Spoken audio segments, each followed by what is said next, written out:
Il se fera d'abord passer pour un prophète, puis pour un dieu. Mais son mensonge sera dévoilé.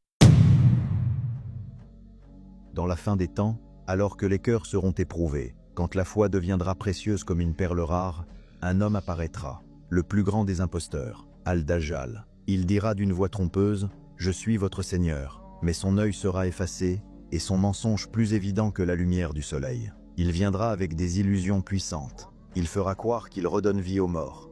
Il fera descendre la pluie sur des terres arides. Il fera jaillir les trésors enfouis sous la terre.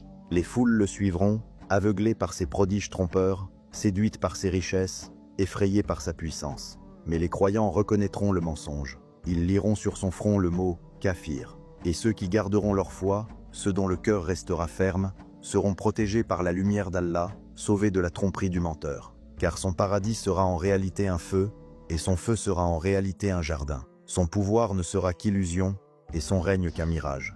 Alors, quand l'imposteur croira dominer le monde, descendra le Messie véritable. Aïsa, fils de Mariam, alayhi salam. Il descendra du ciel, entouré par les anges, portant la justice comme une épée de lumière. Il brisera l'orgueil du menteur, anéantira ses tromperies, et mettra fin à son règne éphémère, près de la porte de Lod, en Palestine. Le Dajjal tombera, et avec lui s'éteindra le plus grand des mensonges. Alors la vérité triomphera, la justice s'installera, et la lumière de la foi brillera de nouveau sur la terre.